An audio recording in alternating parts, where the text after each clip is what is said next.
नमस्कार दोस्तों, मैं स्वीटी शिव पुराण महिमा चैनल में आपका स्वागत करती हूँ। आज मैं आपको एक बहुत ही प्यारी और पावन कथा सुनाने जा रही हूँ। यह कथा है कन्या पूजन की, जो सिर्फ एक पूजा नहीं बल्कि सौभाग्य, सम्मान और नारी शक्ति का प्रतीक है। नवरात्रि के इस पावन अवसर पर हम यह जानेंगे कि कैसे एक साधारण बच्ची के रूप में देवियों का रूप दिखने वाली कन्या पूजा से भी जीवन में खुशियाँ और समृद्धि आती है। तो चलिए कथा को शुरू करते हैं। बहुत समय पहले की बात है। एक छोटे से गांव में राघव और उनकी पत्नी सुश्री रहते थे। उनके कोई संतान नहीं थे और घर में हमेशा अधूरी खुशी का एहसास होता था। एक दिन नवरात्रि के समय गांव में एक असाधारण घटना हुई।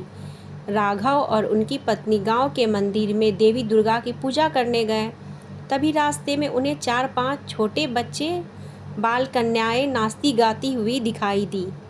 राघव ने देखा कि इन बच्चों की आंखों में अद्भुत चमक और आत्मविश्वास है, जो किसी सामान्य बच्चे में नहीं होता। उनकी पत्नी ने कहा, ये बाल कन्याएं तो बिल्कुल देवी माता के स्वरूप जैसी लग रही हैं। तभी एक बुजुर्ग पंडित वहां से आए और बोले, हे राघव, नवरात्रि में कन्याओं की पूजा करना अत्यंत पुण्य का काम है।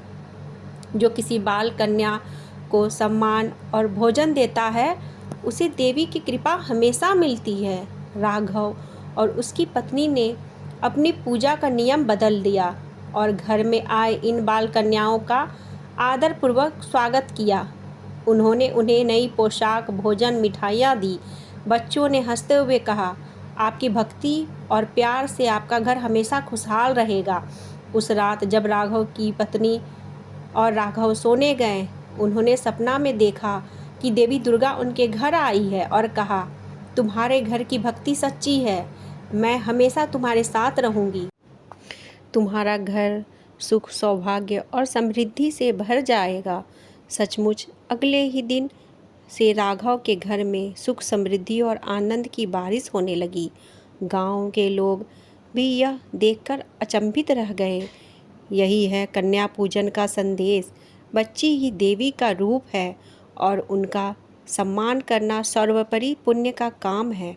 कन्या पूजन हमें यह सिखाता है कि नारी शक्ति का सम्मान करना, सच्ची भक्ति करना और दूसरों के लिए प्रेम रखना हमारे जीवन में खुशियाँ और समृद्धि लाता है। नवरात्रि में कन्याओं की सेवा करना केवल परंपरा नहीं, बल्कि एक महान आध्यात्मिक अनुभव है। जय माता दी।